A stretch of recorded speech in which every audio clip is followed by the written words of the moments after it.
Hello, I'm Dr. Petros Grivas. I'm a medical oncologist in the University of Washington in Seattle, and I'm a professor at the University of Washington Fred Hutchinson Cancer Center, specializing in GU cancers. I'm serving as the clinical director of the GU cancers program here.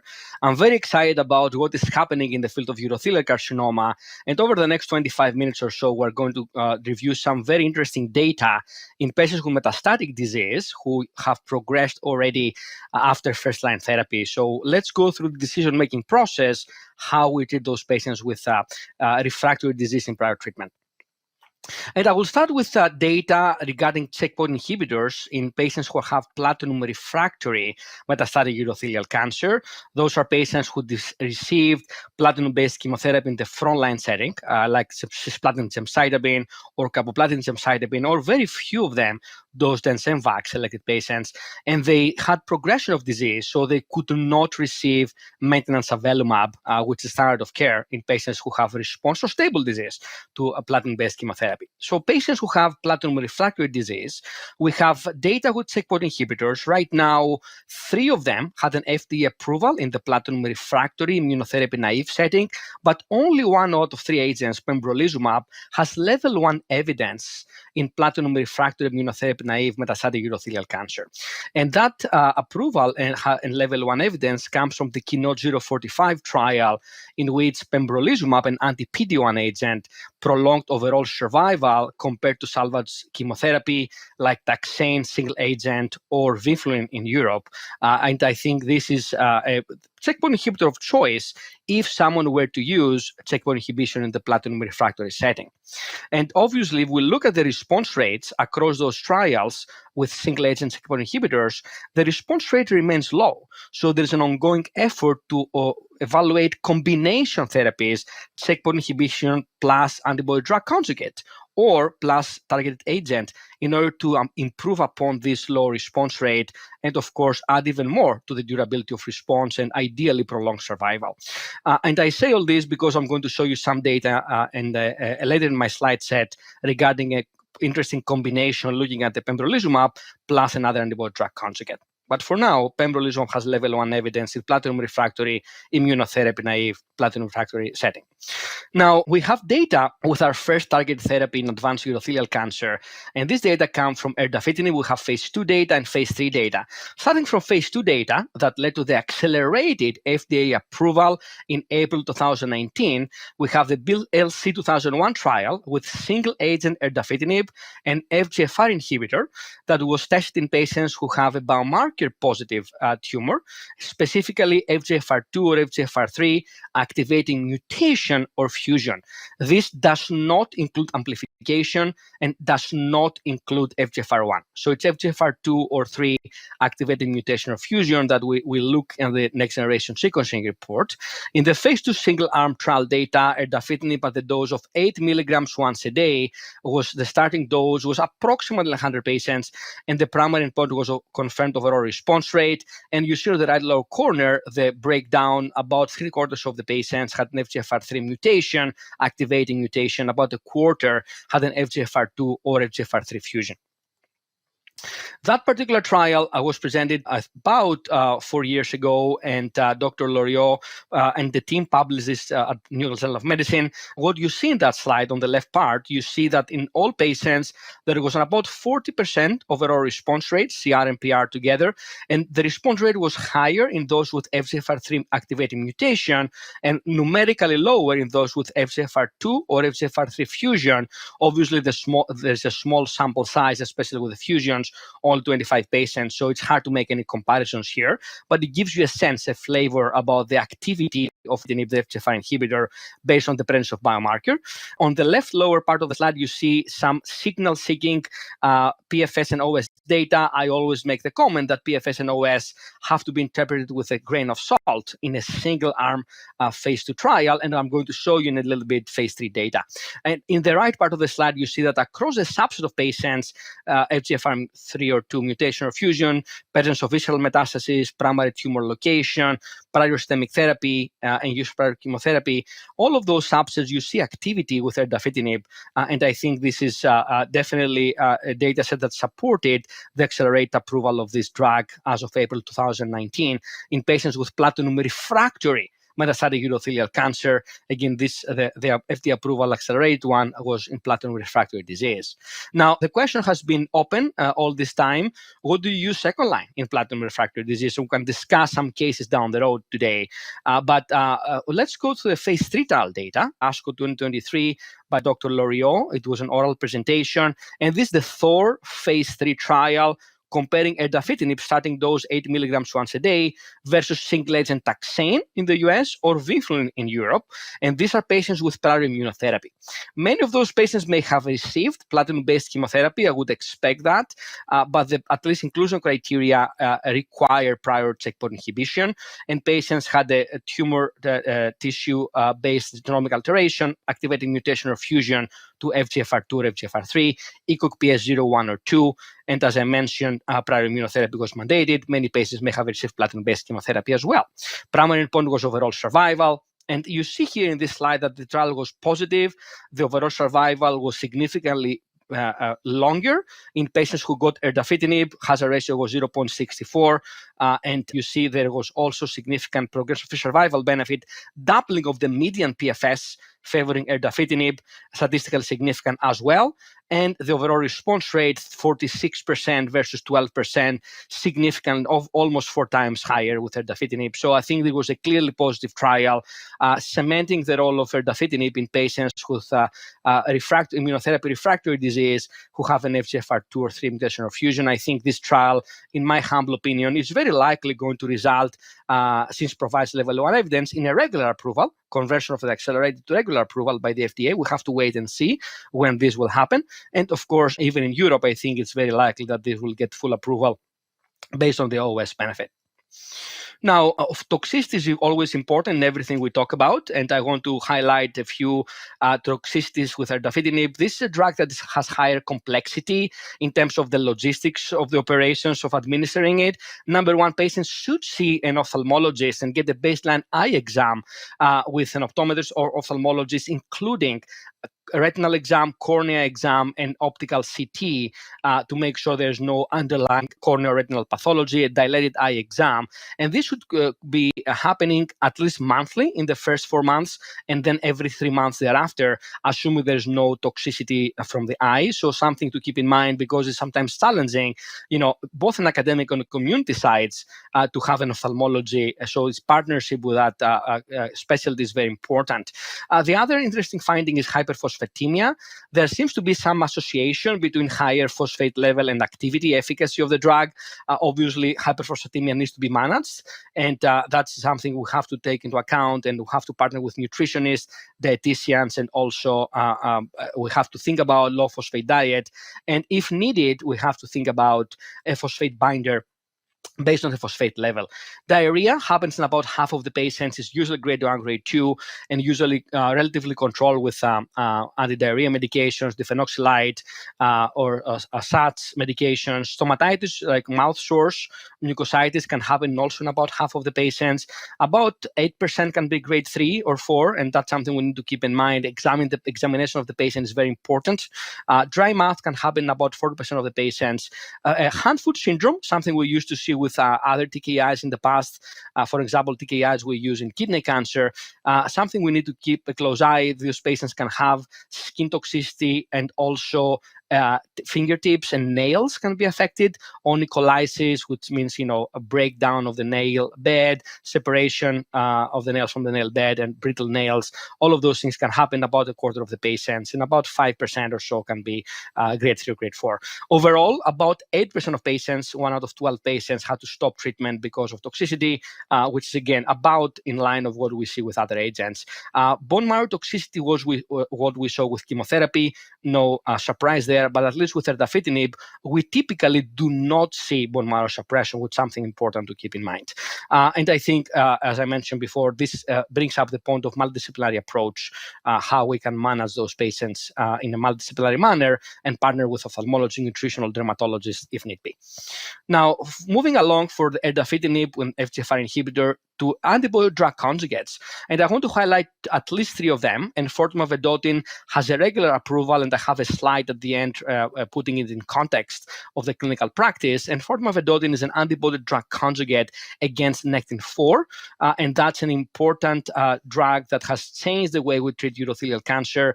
The indications by the FDA is in third line and beyond after platinum-based chemotherapy and other checkpoint inhibition. However, in cisplatin-ineligible patients, it can be used as single agent as second line, and will show data from cohort 2 of the V21 trial supporting this second line indication in cisplatin-ineligible patients. I also want to point out that Dr. Friedlander already presented the data with a combination of enfortumab vedotin plus pembrolizumab that has an approval, an accelerated approval by the FDA in cisplatin-ineligible patients. So there are different indications of this antibody-drug conjugate in advanced urothelial cancer. Focusing on this slide, I want to focus your attention on cohort 1 first. This cohort 1 phase 2 trial data was presented by Dr. Rosenberg in the past and showed an overall response rate about 40% or so with enfortumab vedotin single agent in patients as a third line and beyond therapy. So after chemotherapy, after checkpoint inhibition. Now, in cohort 2, it was a second line administration in patients who had progression of disease after checkpoint inhibitor. So patients may have received pembrolizumab or atezolizumab, cisplatin-eligible patients in the front line, and they received enfortumab vedotin monotherapy. In the second line, the treatment was given as a standard dose, 1.25 mg per kg on days 1, 8, and 15 on 28-day cycle. Primary endpoint was overall response rate by a blinded independent review committee. Now, if we look further into the cohort 2 that we just described, you see there were 89 patients. This is a single-arm, not randomized trial with an impressive response rate. About half of the patients had a response. These are patients who had progression on checkpoint inhibitor first line, and they got EV second line with 20% complete response rate and about 31% partial response rate. And as you see, only 9% of patients had progressive disease as a best response. Again, very active drug in the second line, and that led to the actual regular approval of enfortumab vedotin in second line therapy in cisplatin-ineligible patients. Now, the interesting thing to me is that the approval by the FDA did not specify checkpoint inhibitor as prior therapy. So, for example, if a patient had carbogem and had progression without the ability to get maintenance avelumab, cisplatin-ineligible patients can get enfortumab second line even after carbogem or checkpoint inhibitor front line. Now, if we move along here to see on the left, the waterfall plot, you see that about 9 out of 10 patients in that cohort 2 had reduction in the tumor size, very high activity. And then on the right side, you see the swimmers plot. Most of those responses are rapid, happens at the time of the first scan. That is about 2 months or 2 cycles after starting the drug. And many of those responses can due a few months. So something to keep in mind as we treat those patients. Toxicity is very important, and as we discussed with erdafitinib, we have a little bit different toxicity profile with enfortumab vedotin. The classical things you see is the chemo-like side effects, alopecia, fatigue, weakness, kind of exhaustion, malaise, appetite change, taste change, weight loss, and a little bit of bone marrow suppression, although we do not see that much of marrow suppression with this drug compared to the classical cytotoxic chemotherapy. But the 3 things I want to point out here, obviously GI side effects with nausea and diarrhea can be something to look for, and anti-nausea medication should be used up front, and also then diarrhea medications as needed. But the 3 kind of special things to point out here are the peripheral neuropathy can be sensory or motor, is usually sensory, but sometimes could be motor. About half of the patients have peripheral neuropathy, and usually grade 1, grade 2, but we have to be very careful and be very, very, I would say, apprehensive and be on the lookout for neuropathy changes, because we need to change the drug dose. We can adjust the dose, lower the dose, or hold the drug if need be in case of worsening neuropathy. So something to keep in mind. And I think neuropathy is the most common reason for those adjustments of enfortumab, either holds or dose reductions or both. So keep in mind for that. And again, motor neuropathy is less common, but can be definitely impactful of quality of life. And keep in mind, grade 2 neuropathy involves impact on daily activities, something we need to keep in mind as quality of life can be impacted. The other thing is skin rash. This can happen in about 40% of patients or so, can be variable in terms of appearance, can be maculopapular skin rash, can be sunburn type, especially in the areas of elbows or the knees, in the flexural surfaces, or can be something in between or something different. So very good physical exam.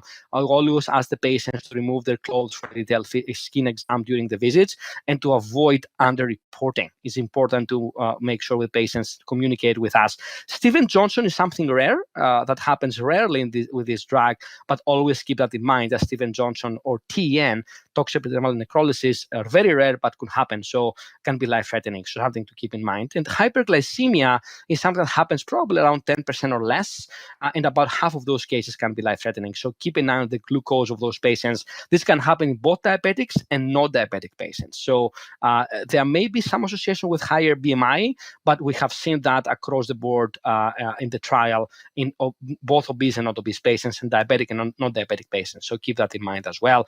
And rarely you may see some metabolic changes, metabolic acidosis. Again, something to keep in mind when we do blood work in those patients and when we examine them in clinic. Very quickly, I will cover the phase 3. This is the EV301 trial. These are patients who have already received platinum-based chemotherapy and checkpoint inhibition, and they had progression of disease. This is kind of third line and beyond, or technically second line if someone gets, for example, chemotherapy and maintenance avelumab. That's all first line. So technically, this can be a second-line therapy for those patients who progress on avelumab maintenance.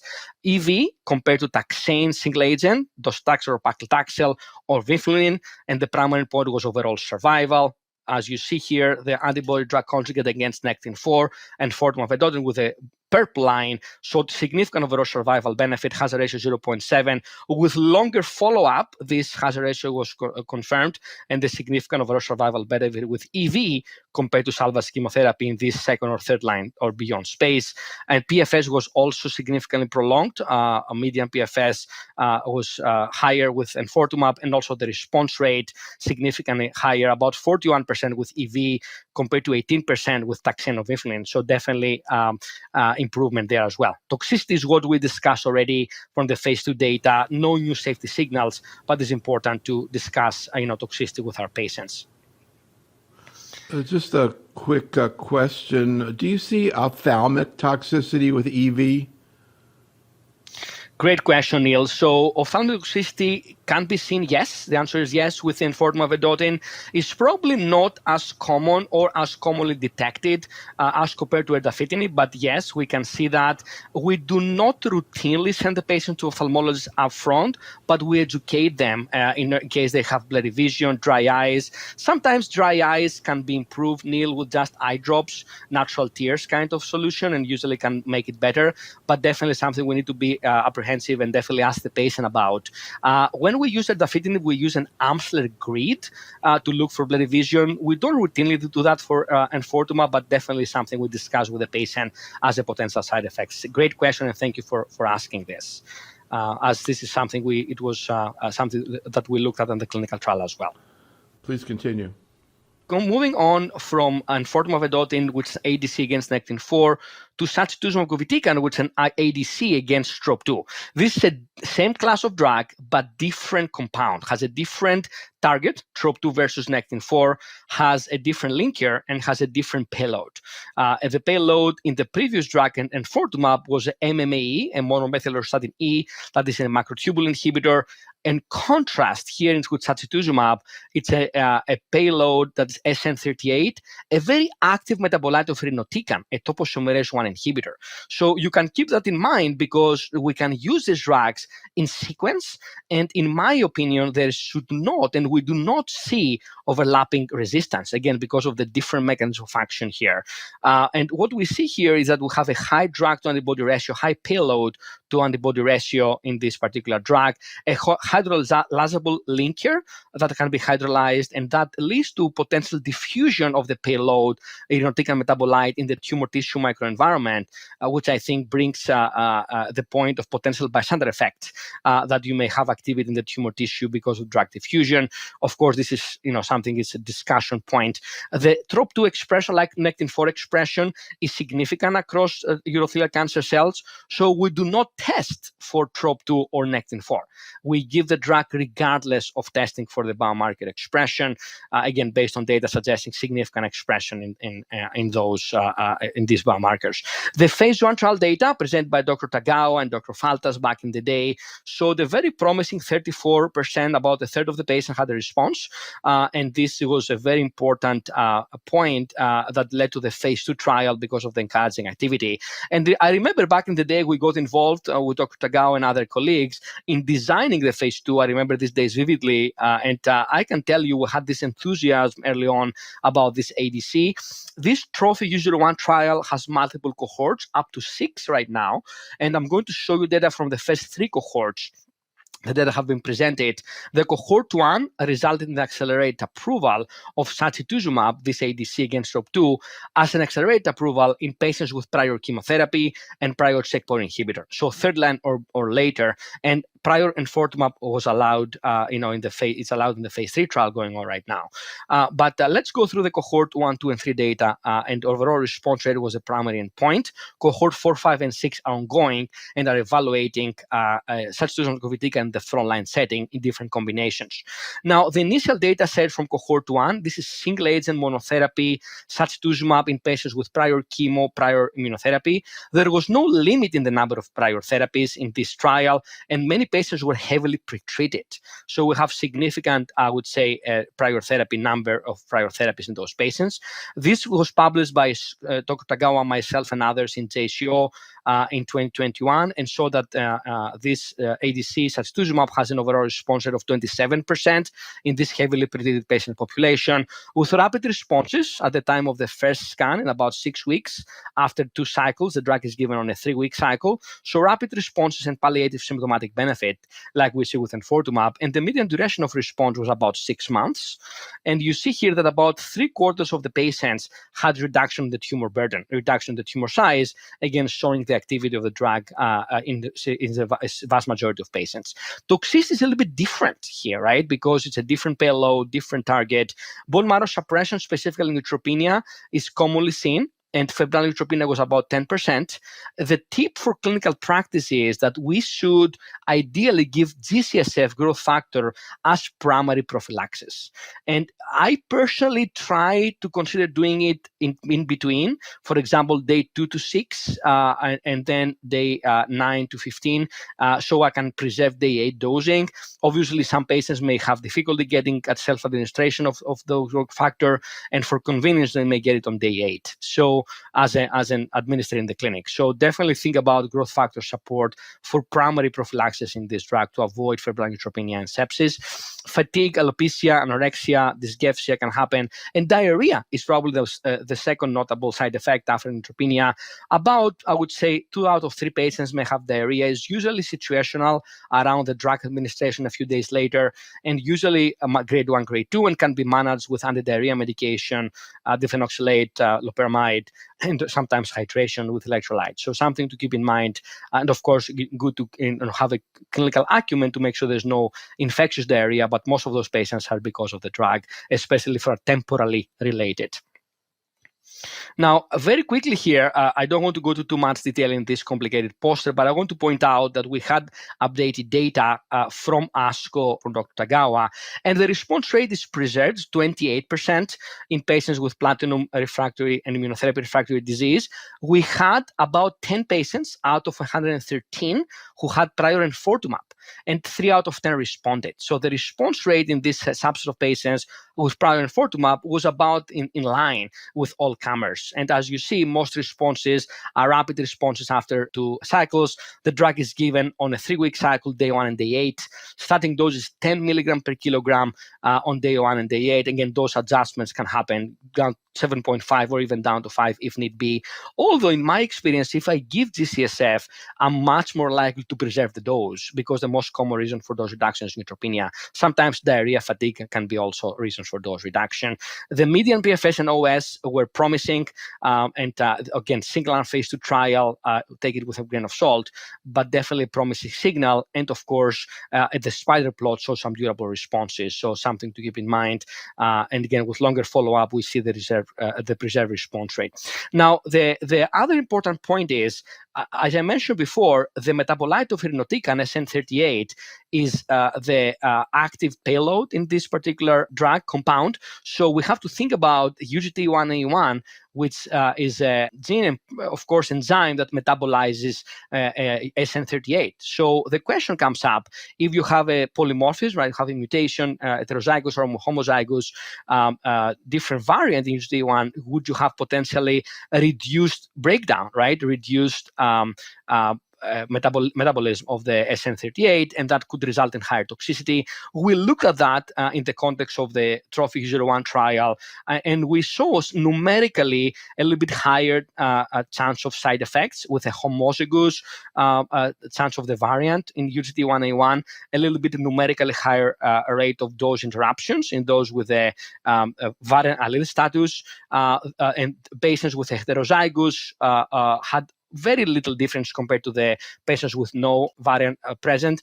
The bottom line here is you may have some numerical differences in the toxicity among the three status, wild type, heterozygous, or homozygous for a variant, but in clinical practice, we do not test a priori for this, I would say, UGT1 status. I do it only if I see an out of proportion toxicity.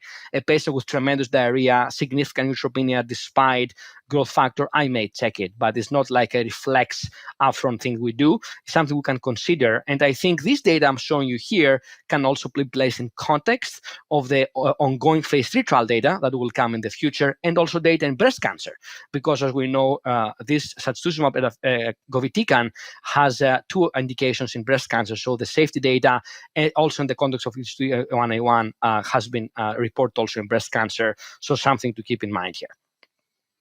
Now, very quickly, I want to show data from cohort 2. This is single-agent sacituzumab in patients who had prior checkpoint inhibitor. It reminds us the cohort 2 of the EV2 trial that I just showed before.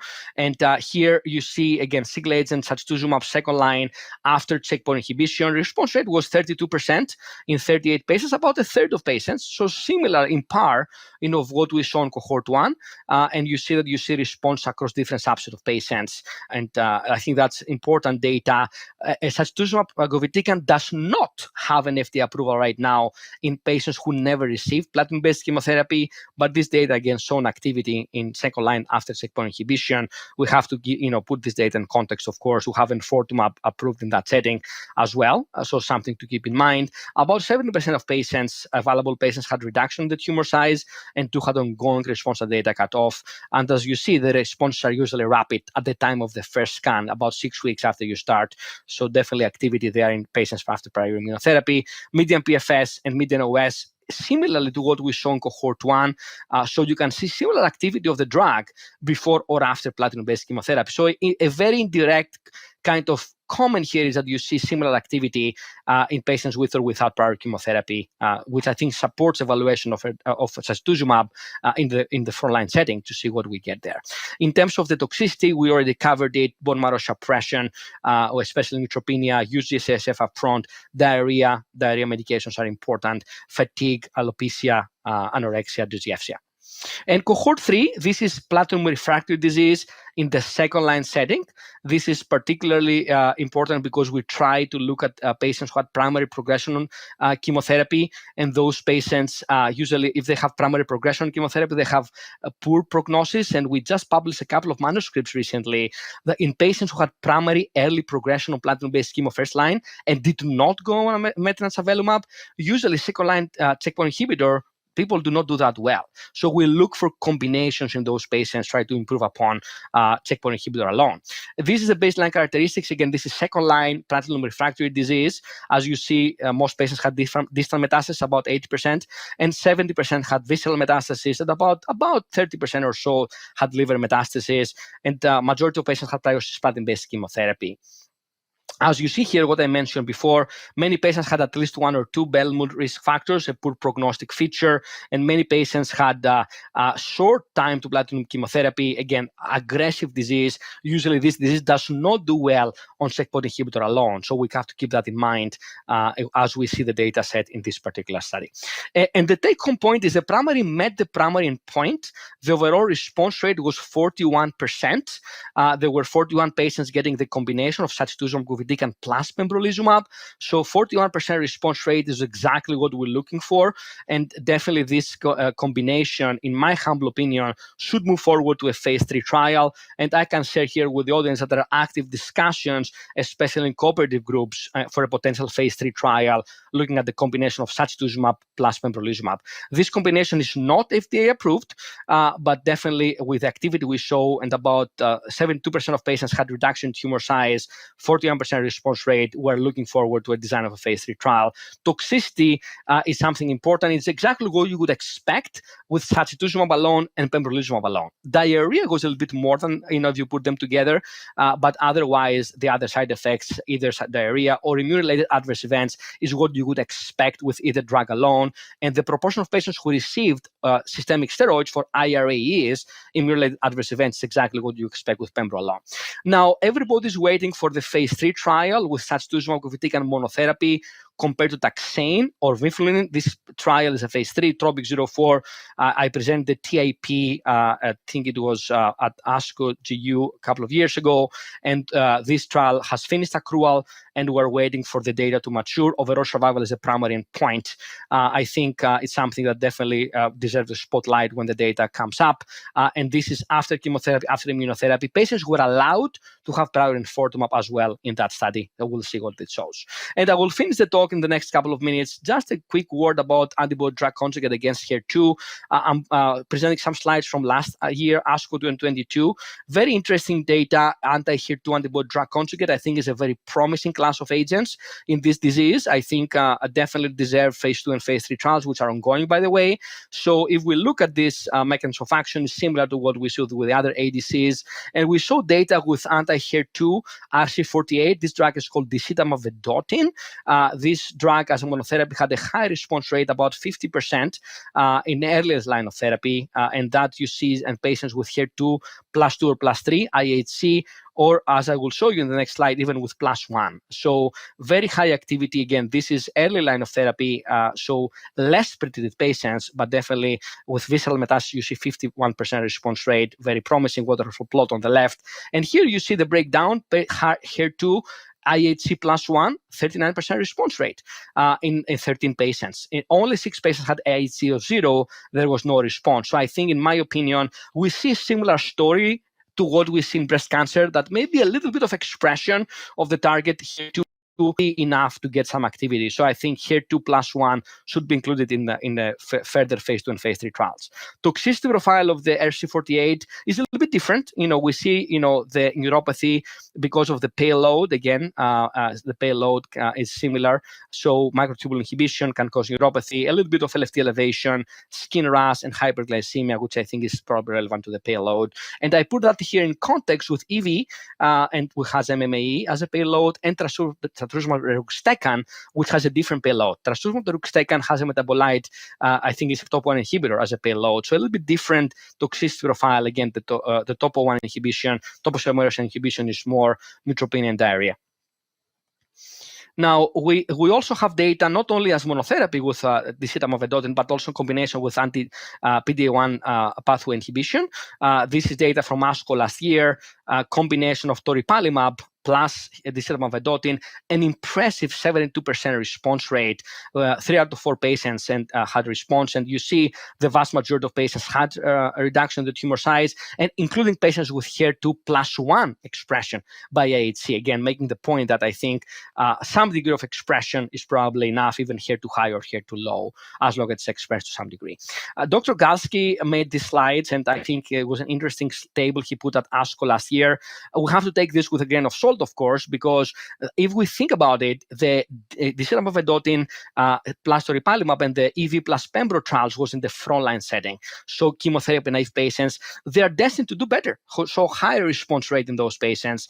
The nivolumab plus deruxtecan and the pembro plus trastuzumab that I presented, these are in platinum refractory patients, so later lines of therapy, so low response rate. And for the last row, the updated response rate was 41% with SACI plus pembro. So I think very promising data with a combination of anti-HER2 and other ADCs plus checkpoint inhibition, and the future I think is bright with ADC plus IO. Now this slide is putting everything together. This is how I practice today. I put just for context, cisplatin eligible patients that get gemcitabine followed by maintenance avelumab. Patients who are not fit for cisplatin, we have two options: carbogem followed by maintenance avelumab, or we have pembro and fortumab combination cisplatin eligible patients based on the data that Dr. Friedlander presented to you, and I'm happy to answer questions about this. How do you make a decision about the two approaches? If you have platinum refractory disease and you have visceral metastasis, to be honest, second line, if I cannot get avelumab maintenance because patient has already progressed, I'm thinking about, especially with visceral mets, either enfortumab or erdafitinib, depending on the biomarker expression, and I use usually checkpoint inhibitor later on in those patients with primary progression to platinum. But pembro is approved in platinum refractory disease, and of course, subsequent lines of therapy depends on the performance status, organ function, comorbidities of the patient's medical conditions that may impact the patient's ability to get drug, and the toxicity profile of agents, and what prior therapies the patient receives. So I think it's much better now to see this table compared to 7 years ago when we had much less agents and definitely less options for our patients. We're hoping we're going to have more and more options. And of course, clinical trials is the vehicle to get to those options. And clinical trials is always a great opportunity for our patients. And what are the clinical trials looking at? A plethora of agents. I will not go into much detail in this slide, but I want to just make you think about cytotoxic agents, ADCs, chemotherapy, radiation, immunotherapy agents, a vast portfolio with different targets. There are hundreds of trials looking at immunotherapy, and of course, targeted therapies. We have the success of erdafitinib, but we're looking at other agents like we had negative trials with PARP inhibitors, some positive trials with PARP inhibitors. The story is still evolving. PARP inhibitors remain experimental, and we're launching trials with CHK inhibitors and others. And of course, we're looking at biomarkers and of course, predictive biomarkers, prognostic biomarkers, and therapeutic targets. Ideally, we'll have more of those in the future to have a more customized, personalized approach as we go forward. Right now, we take an all-comer approach for most therapies we use. I think that my learning points already were covered in the talk. I'm going to click through them, and I'm going just to focus on the three agents here: erdafitinib, enfortumab, and sacituzumab. Erdafitinib for selected patients, FGFR2 or 3 mutation of fusion, not amplification. Make sure you do genomic sequencing in all of your patients at the time of diagnosis of metastatic disease to have the results available down the road. EV and SACI can be used regardless of target expression testing. Anti-HER2 antibody drug conjugates are very important. CTLA-4 inhibition remains experimental. We look, of course, on combinations in various clinical trials, and of course, biomarker validation, which is the holy grail, and it's very hard to do, especially in the validation level, but we're pursuing biomarker validation in clinical trials. I'll stop here, and I would like to thank for your attention, and thanks to Neil and his great team for the opportunity. I was just going to ask you, there in the bottom row center, is that Greek dancing? It's actually Greek dancing, and this is the optimist message that hopefully we'll have more reasons to dance in the future with more drugs in this challenging disease. All right, let's take a look at your cases. So let's go through some cases which are relevant to this content we just discussed, because I think it's important in the practicing clinician. How do you reconcile these data sets? How do you make decisions in clinical practice? And what nuances can help you in the treatment sequence? Because right now, the reality is we don't have a lot of data giving us the optimal sequence of those agents. Do you use enfortumab, sacituzumab, erdafitinib first? How do you go about making this decision? So let's look at the first case here. And the other two cases are a little bit different, but same kind of core. This is a 75-year-old lady with de novo metastatic urothelial cancer with lymphadenopathy and 2 lesions in the left lung. So visceral metastasis is present. Visceral metastasis portends poor prognosis compared to lymph node-only metastasis, and again makes us a little bit more worried. Obviously, liver mets, bone mets are even more negative prognostic factors, but even lung mets are probably in between the liver and lymph node-only disease in terms of prognostic significance. The performance status is adequate. ECOG 1, there are comorbidities of hypertension, hyperlipidemia, but otherwise normal organ function, no notable hearing loss, no neuropathy, and no autoimmune conditions. GFR is 60 ml per minute, and PDL1 is positive, although I can argue that in my clinical practice, I never check PDL1 anymore. I do not find it useful. This was tested elsewhere. This patient seems fit for cisplatin and received 3 cycles of GemCis, had a good benefit, and then continued to 3 more. Because the patient could tolerate chemotherapy okay, and that's why, because of response and good tolerance, we pushed up to 6 cycles of chemotherapy in that particular case. We can discuss about the optimal number of chemotherapy in a different forum, but after 6 cycles of chemotherapy, patient had a complete response, which is great news. The problem is that the median progression-free survival is only about 4 months, even in patients with complete response. These responses are not durable. So that's the idea behind the maintenance avelumab. This patient qualifies for maintenance avelumab based on the Javelin Bladder 100 trial, and went on and get maintenance avelumab, again, based on level 1 evidence and overall survival benefit in the Javelin Bladder 100 trial. The patient did well, tolerated avelumab reasonably well. She was coming every 2 weeks, and the FDA-approved dose of 800 milligrams of avelumab. And again, we tried to prolong this short PFS and, of course, overall survival in that context. The therapy was well tolerated, but about 10 months on avelumab, the patient had progression, radiologic with 3 new liver lesions and distinct that was shown on the CAT scan. We discussed with the radiologist, and radiologically, this was clearly metastatic disease. We discussed the possibility of a biopsy, which is something we can discuss case by case with our patients. This can provide confirmation of diagnosis, and also can provide more tissue for next generation sequencing. The patient would like to avoid a biopsy in this particular case, and we had, again, a consensus based on radiologic imaging. There was no other cancer in the history, but we discussed the potential biopsy here. She did not go a biopsy, but the prior tumor tissue from the primary tumor showed actually fusion. FGFR3 TAC3 fusion, that was one of those biomarkers that could qualify patient for erdafitinib. So the question here is, what do you do? Do you give enfortumab?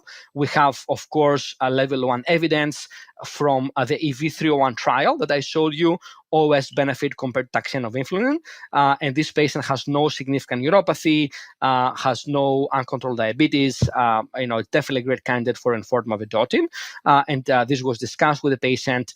Erdafitinib can be an option. We just saw data from Dr. Loriot at ASCO that the patient with targeted immunotherapy, like this patient, had overall survival benefit with erdafitinib versus taxane or influenza. So we have also level 1 evidence with erdafitinib in this particular case.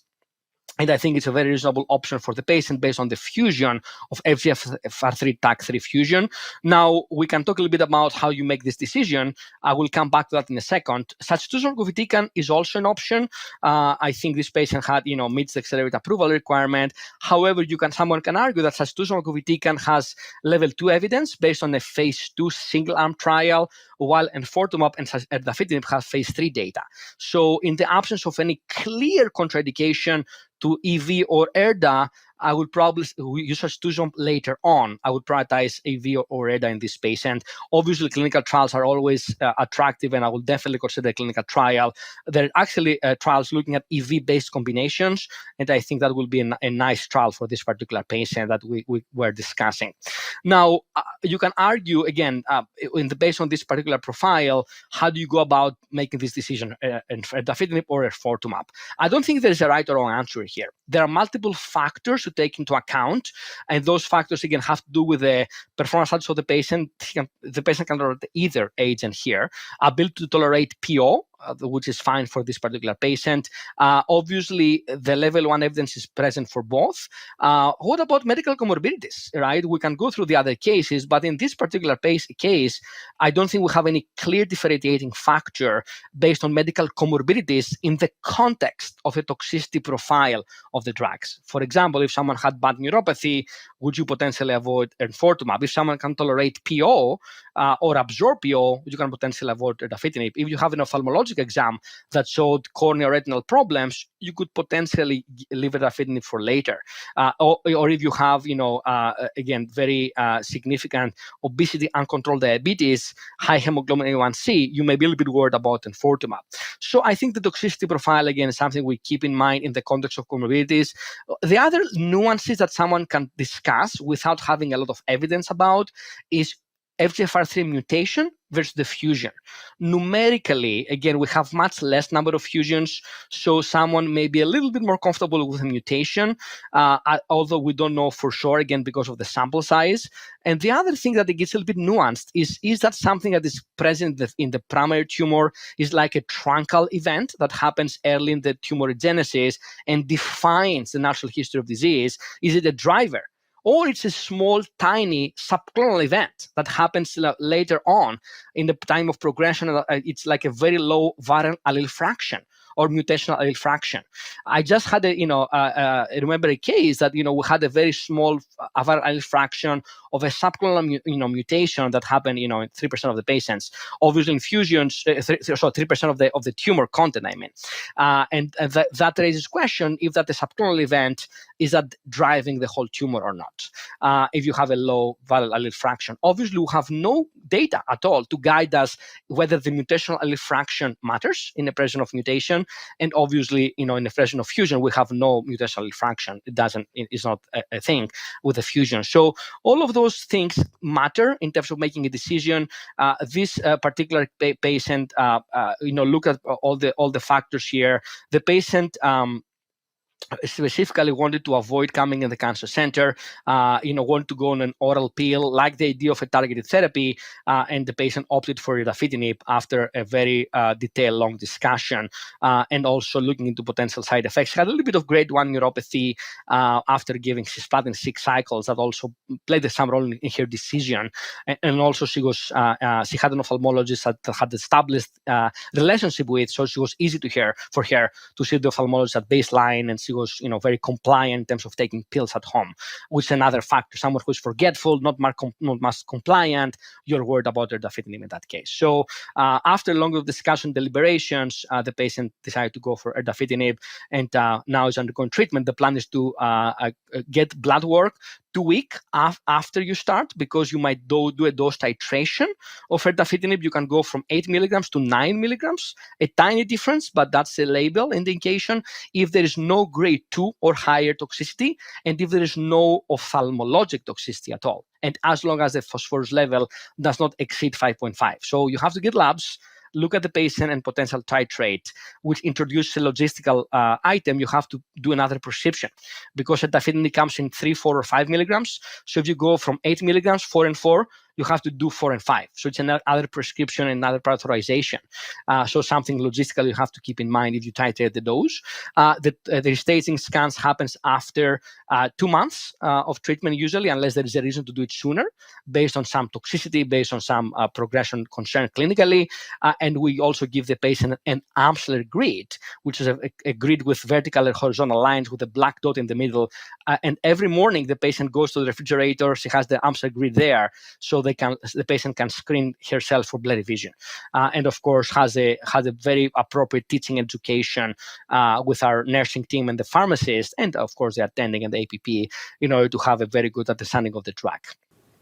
So the second case is a little bit different than the first, but I use the same core just to illustrate those differences and nuances, how we can make a decision in this particular setting. So the same case, 75-year-old lady with the metastatic disease, lymphadenopathy plus lung metastasis, similar comorbidities, but this particular patient, after getting GemCis and getting through maintenance avelumab, which again standard of care after complete or partial response or even stable stable disease on chemotherapy, patients get on avelumab maintenance. 10 months later, had the 3 new liver lesions. We discussed about the potential of biopsy. Patient refused. We had a consensus about the diagnosis. We already had next generation sequencing. This is interesting because that patient, again, could qualify for either or, but because of the neuropathy, the patient was less enthusiastic about enfortumab, and the patient had an activating mutation here in that particular case. In the previous case, I had an equipoise, and I can go there with enfortumab or erdafitinib. In this particular case, because of grade 2 neuropathy, the patient was more worried and decided to go with erdafitinib based on the mutation present. It was, again, the same nuanced discussion, but the neuropathy here made it a little bit more easier for the patient to tip the balance in that discussion. Again, the patient was comfortable taking pills at home, no absorption issues, no nausea or vomiting issues, and had actually counter pill at home and the good support at home to get the pill. Similar discussion with before. One point about enfortumab, the grade 2 neuropathy or higher was an exclusion in the clinical trials. Obviously, if patients get better over time, enfortumab remains an option. And we don't have good data about the sequence of the drug. What do you give first versus second? Everything being equal, there have been a couple of retrospective studies looking at patients with a biomarker positivity, and one of them indirectly showed that you may think about the erdafitinib first. The other showed there was no difference. I don't think we have good data again suggesting the best frequency. So the other point that matters is familiarity of the provider, right? If you have given enfortumab more times, you're more familiar with it versus erdafitinib, I think that may be a potential factor to consider. In this particular case, again, neuropathy was the main factor. Obesity was another thing that I put out there in this case. And the reason I said that is because in the data with enfortumab, you can have obesity a little bit correlating with higher chance of hyperglycemia or some other toxicities. I do not think this is a contraindication. I have used enfortumab fine in obese patients, and you can see toxicity regardless.